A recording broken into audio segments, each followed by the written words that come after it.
नमस्कार, स्वागत है आप सभी का एबी स्टार न्यूज़ में और मैं हूं आपके साथ जुबैर चौधरी। वक्त तो चला है हमारी देवभूमि का, जहां सबसे पहले बात काशीपुर की कर लेते हैं।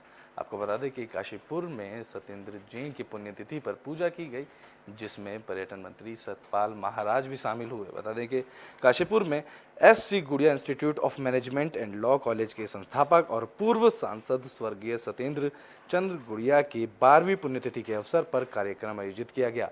इस कार्यक्रम में पर्यटन मंत्री सतपाल महाराज के साथ कई बड़े नेता भी शामिल हुए। स्वर्गीय सत्येंद्र चंद्र गुड़िया की 12वीं पुण्यतिथि पर उनकी पत्नी श्रीमती विमला गुड़िया और उनके पूरे परिवार ने विधि विधान के साथ पूजा अर्चना की। तो वहीं पर्यटन मंत्री सतपाल महाराज, काशीपुर विधायक त्रिलोक सिंह चीमा, पूर्व सांसद के सिंह बाबा, हल्द्वानी विधायक सुमित, तो वहीं पूर्व विधायक हरभजन सिंह चीमा की तरफ से उनकी मूर्ति पर माल्यार्पण कर उन्हें श्रद्धांजलि दी गई। इस दौरान कैबिनेट मंत्री सतपाल महाराज ने संस्थान के विधि परिसर में आभासी न्यायालय का फीता काटकर शुभारंभ किया। तो वहीं कैबिनेट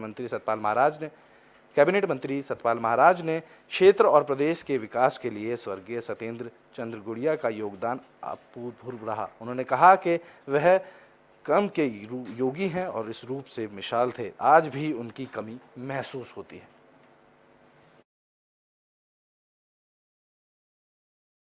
निश्चित रूप में ये हमें प्रेरणा उन्होंने दी है और बहुत ज़्यादा उनका जो है इस पूरे काशीपुर के विकास में बहुत बड़ा योगदान रहा है। आज उनकी हम 12वीं पुण्यतिथि मना रहे हैं, उनको याद कर रहे हैं, उनका स्मरण कर रहे हैं और जो उनके अंदर एक हंस करके और प्रसन्न होकर के जो काम करने का उनका मुद्दा था और जो कहते थे वो करते थे, तो ये एक बहुत बड़ी बात उनके अंदर थी और वो हमें ग्रहण करना चाहिए वो गुण कि जो हम कहें वो करें। बुलेटिन में बात अब हरिद्वार की कर लेते हैं। दरअसल देवभूमि सैनिक संगठन के 12 साल होने पर कार्यक्रम आयोजित किया गया। हरिद्वार के टाउन हॉल में देवभूमि पूर्व सैनिक संगठन के 12वें वार्षिक उत्साह कार्यक्रम आयोजित किया गया, जहां उत्तराखंड सरकार में कैबिनेट मंत्री गणेश जोशी ने मुख्य अतिथि के रूप में इस कार्यक्रम में भाग लिया। इस दौरान कई देशभक्ति के कार्यक्रम आयोजित किए गए और पूर्व सैनिकों के परिजनों को सम्मानित किया गया।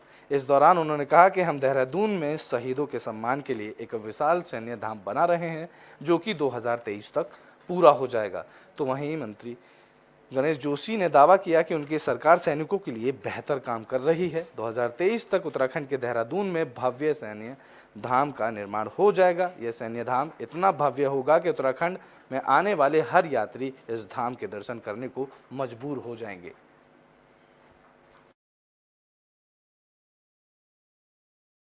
मैं आभार व्यक्त करना चाहता हूँ मुख्यमंत्री जी का, उन्होंने खुद इसका संज्ञान लिए है। मैं उससे वहीं पर था,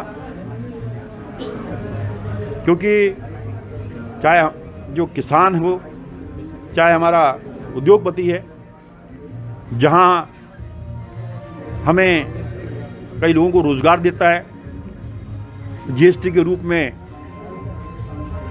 टैक्स भी सरकार को देता है, हमारी जिम्मेदारी की उनको बिजली दें। मुख्यमंत्री जी ने इसका खुद संज्ञान लिया है, उसकी समीक्षा बैठक की है। बुलेटिन में बात अब यमकेश्वर की कर लेते हैं। आपको बता दें कि यहाँ एक सैनिक का जवान करंट लगने से शहीद हो गया। बता दें कि पौड़ी जिले के विधानसभा यमकेश्वर में गंगा भोगपुर क्षेत्र के सिगल्टी गांव में 24 साल के आकाश भंडारी की पंजाब के फिरोजपुर में तैनाती थी, जहां फिरोजपुर कैंट में सेना के एक कार्यक्रम के दौरान जवान आकाश करंट की चपेट में आ गया। करंट से घायल आकाश सेना के अस्पताल में भर्ती अंतिम सांस ली। सेना का जवान वहां शहीद हो गया। तो वहीं शहीद जवान आकाश को यमकेश्वर क्षेत्रवासियों ने गौरी घाट गंगा भोगपुर के यमकेश्वर लोगों ने अंतिम विदाई दी। शहीद जवान की विदाई में यमकेश्वर विधायक रेणु भिष्ट ने कहा कि देश ने एक जवान योद्धा खोया है। सेना जवान खोने के राष्ट्र को भारी नुकसान हुआ है। तो वहीं रालवाला कैंट के 21 गढ़वाल रेजिमेंट के जवानों ने शहीद को अंतिम सलामी दी। वहीं उत्तराखंड के सैनिक कल्याण बोर्ड के मंत्री गणेश जोशी ने जवान आकाश भंडारी के शहीद होने पर भावपूर्ण श्रद्धांजलि अर्पित कर बताया कि राज्य सरकार सैनिकों के सम्मान में उत्तराखंड के हर संभव परिवार की मदद करेगी।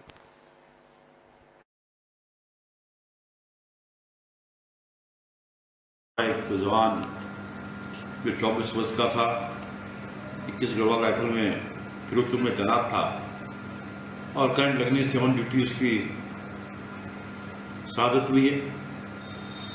मैं दिल की गहराइयों से उसको अपने श्रद्धासुमन करता हूँ और उनके परिवार को, उनके घर वालों को ये विश्वास दिलाता हूँ कि हमारी पूरी सरकार उनके साथ में है और जो भी शहीदों के लिए हमने तय किया है अन्यमन्य जो कम जाएगा, क्योंकि शहीदों का सम्मान करना हर देशवासी का कर्तव्य है और हमारी पूरी सरकार उसकी मैंने कहा उनके साथ में। तो नरेंद्र नगर में राजकीय महाविद्यालय में 2 दिन की खेल प्रतियोगिता संपन्न हुई। इसमें सभी खिलाड़ियों को पुरस्कार बांटा गया। आपको बता दें कि राजकीय महाविद्यालय पोखरी में 2 दिन तक चली वार्षिक खेल प्रतियोगिता संपन्न हो गई। खेलों का उद्घाटन नरेंद्र नगर मंडी समिति के अध्यक्ष वीर सिंह रावत और समापन खाड़ी के महाविद्यालय के प्राचार्य AK सिंह की तरफ से पुरस्कार बांटने के साथ किया गया, जहां छात्राओं में से ऋतु ने 100, 200 और लंबी कूद में पहला स्थान प्राप्त कर चैंपियनशिप जीती, जबकि छात्र वर्ग में विवेक सजवाण ने ऊंची कूद 100 मीटर, 200 मीटर दौड़ में पहला स्थान प्राप्त कर चैंपियनशिप जीती। वहीं मंडी समिति के अध्यक्ष वीर सिंह रावत ने महाविद्यालय और बच्चों के प्रति स्टाफ का समर्पण और खेल के प्रति बच्चों का उत्साह देखते हुए 5,100 रुपये की राशि प्रदान की। इस मौके पर महाविद्यालय के प्राचार्य डॉक्टर शशिबाला वर्मा ने मुख्य अतिथियों का आभार व्यक्त करते हुए खेल संयोजिका सरिता सैनी और उनकी टीम की सराहना की। आज द्वितीय वार्षिक क्रीड़ा प्रतियोगिता का समापन हो गया है। इसमें प्रतिभाग करने वाले समस्त बच्चों को और विजेता बच्चों को मैं बधाई देती हूँ। इस तरह की खेल प्रतियोगिताओं से जो स्थानीय प्रतिभाएं हैं उनको बाहर आने का मौका मिलता है।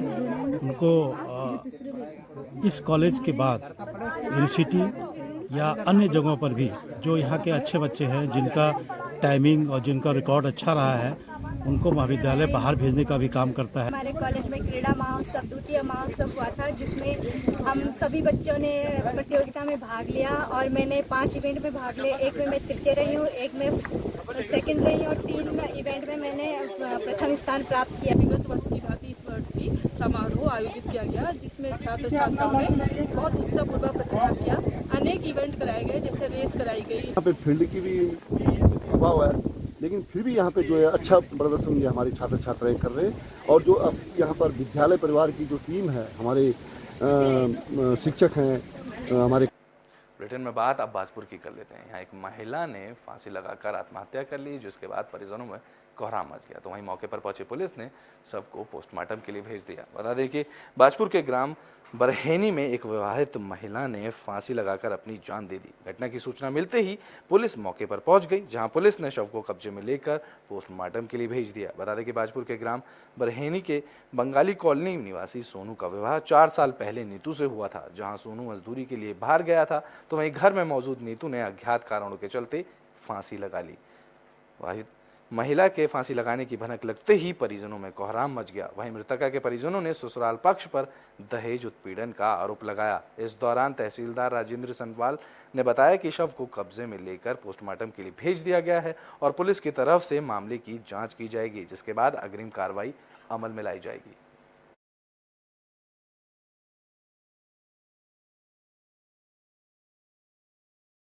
सूचना प्राप्त हुई है बरहेनी बंगाली कॉलोनी में नीतू नाम की लड़की ने, जो शादीशुदा थी, 4 साल उसकी शादी हुए थे, जिसने सुसाइड कर लिया है, जिसमें बरहेनी चौकी द्वारा पंचायतनामे की कार्रवाई की जा रही है।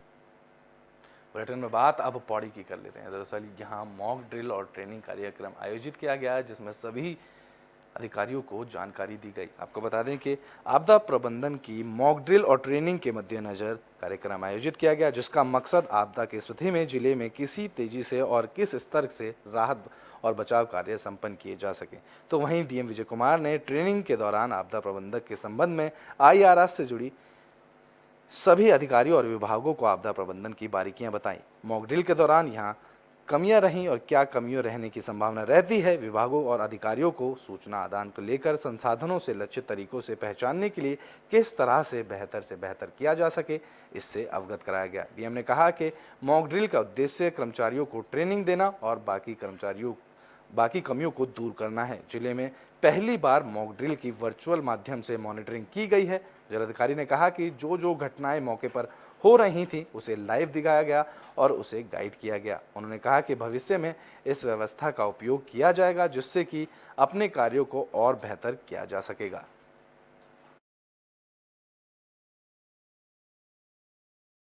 आपदा प्रबंधन विभाग के अंतर्गत हमने आपदा प्रबंधन की जो प्रणाली है IRS सिस्टम, इसका एक मॉक ड्रिल और एक ट्रेनिंग का आयोजन किया। आपदा प्रबंधन विभाग की तरफ से शासन स्तर से श्री गणनायक जी का यहाँ पे मॉक ड्रिल में मार्गदर्शन प्राप्त हुआ। आज की ट्रेनिंग में हमने 2 घटनाओं पर मॉक ड्रिल किया। एक तो फॉरेस्ट फायर की घटना जो रांची स्टेडियम के समीप एक स्थान पर उसको तैयार किया गया था, उस पर हमारे रिस्पॉन्स को जो है नापा गया। साथ में उसके बाद में भूकंप से GIC पौड़ी में नुकसान हुआ है, ऐसा हमने एक सिनेरियो क्रिएट किया। तो उत्तरकाशी में डीएम ने अचानक जिला अस्पताल का निरीक्षण किया, तो वहीं सभी ज़रूरी दिशा निर्देश को पालन करने का ऐलान किया। आपको बता दें कि उत्तरकाशी जिलाधिकारी अभिषेक रोहेला ने कार्यभार ग्रहण करते ही सबसे पहले उत्तरकाशी स्थित जिला अस्पताल का निरीक्षण किया और स्वास्थ्य सुविधाओं का जायजा लिया। डीएम ने जिला अस्पताल में OPD कक्ष, औषधि भंडार, operation theatre, ICU room, general ward का निरीक्षण कर अस्पताल के अधिकारियों को जरूरी दिशा निर्देश दिए। इस दौरान उन्होंने चिकित्सा अधिकारियों को निर्देश दिए कि आगामी 4 धाम यात्रा को देखते हुए अस्पताल में सभी स्वास्थ्य सुविधाएं दुरुस्त की जाएं। उन्होंने अस्पताल में दवाइयों का पर्याप्त स्टॉक रखने के भी निर्देश दिए। साथ ही अस्पताल में सफाई व्यवस्था की दुरुस्त बनाए रखने के लिए निर्देश दिए गए। बता दें कि जिलाधिकारी ने अस्पताल में भर्ती मरीजों और उनके तीमारदारों से बातचीत की।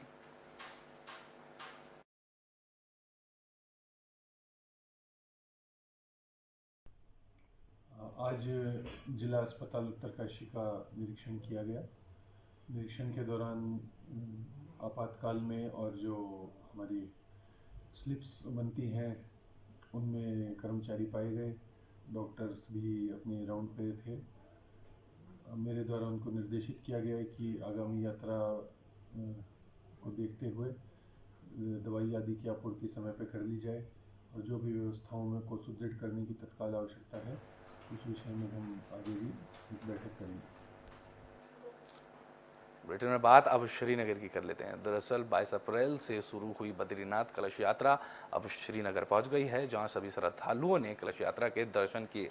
बता दें कि 22 अप्रैल को शुरू हुई बद्रीनाथ धाम की गाड़ू घड़ा तेल कलश यात्रा श्रीनगर पहुंची। यात्रा के श्रीनगर पहुंचने पर का भव्य स्वागत किया गया। इस दौरान श्रीनगर में बड़ी संख्या में श्रद्धालुओं ने बद्रीनाथ की गाड़ू घड़ा तेल कलश यात्रा के दर्शन किए। श्रीनगर में रात्रि विश्राम के बाद रविवार को गाड़ू घड़ा तेल कलश यात्रा ने अपने अगले पड़ाव डिमीर के लिए प्रस्थान किया। बता दें कि नरेंद्र नगर राजदरबार में सुहागिन महिलाओं की तरफ से तिलों का तेल निकाला जाता है और इस पवित्र तिलों के तेल को भगवान बद्री विशाल के अभिषेक के लिए कपाट खोलने से पहले डिमरी पंचायत की बद्रीनाथ धाम पहुंचाया जाता है, जहां कपाट खुलने से लेकर कपाट बंद होने तक हर दिन इस तेल से बद्रीनाथ के अभिषेक किया जाता है।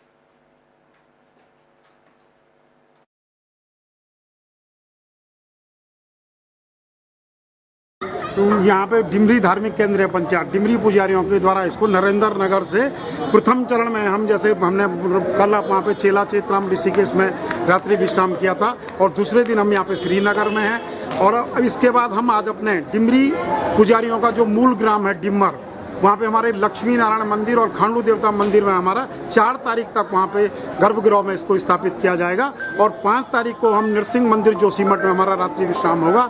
6 को हम पांडु के सर जाएंगे। बुलेटिन के आखिरी में बात हरिद्वार की कर लेते हैं। आपको बता दें कि हरिद्वार में अग्रवाल वैश्य समाज के में ट्रेनिंग कार्यक्रम आयोजित किया गया। धर्मनगरी हरिद्वार में अग्रवाल वैश्य समाज हरियाणा के तत्वाधान में 2 दिवसीय राजनीति ट्रेनिंग शिविर कार्यक्रम आयोजित किया गया, जिसके दूसरे दिन अग्रवाल वैश्य समाज से जुड़े कई प्रदेशों के लोगों ने ट्रेनिंग की।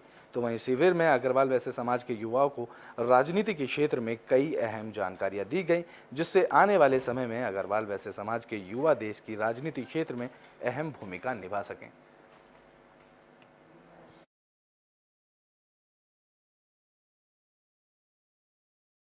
तो उसमें हम लोग राजनीतिक रूप से किस तरह से अपनी हिस्सेदारी बढ़ा सकते हैं, किस तरह से हम लोग राजनीति कर सकते हैं, उन सारे विषयों को हमने यहाँ पर चुना है कि अच्छा लीडर कैसे बनेगा, उसका संबोधन कैसा होना चाहिए, उसकी पर्सनैलिटी कैसी होनी चाहिए, उसको बूथ मैनेजमेंट आता है कि नहीं आता है, उसको मीडिया मैनेजमेंट आता है कि नहीं आता, उन सारे विषयों को हमने यहाँ पे छुआ है और सारे विषयों के एक्सपर्ट्स बुलाकर हमने यहाँ पे यूथ को उसमें पार्टिसिपेट कराया है और उनको ट्रेनिंग दी है। हम लोगों को सभी दलों के लोग हैं, हरियाणा में जितने भी दल एक्टिव हैं, आम आदमी पार्टी है, कांग्रेस है, यह प्रशिक्षण शिविर अग्रवाल वैश्य समाज युवा एवं छात्र इकाई द्वारा हरिद्वार में आज आयोजित किया गया है। इसमें अलग अलग वक्ताओं ने, अंतर्राष्ट्रीय स्तर के वक्ताओं ने अपनी अपनी बात रखी। जैसे सबसे पहले वक्ता थे, उन्होंने हमें बताया कि सोशल मीडिया और डिजिटल मीडिया का क्या उपयोग है अपनी डेली लाइफ में और कैसे हम राजनीति में इन चीज़ों का उपयोग कर सकते हैं। उसके बाद के वक्ता ने दूसरा सेशन था हमारा, उसमें हमें हमारी देवभूमि में अभी के लिए बस इतना ही। देश दुनिया की तमाम खबरों के लिए देखते रहें एबी स्टार न्यूज़।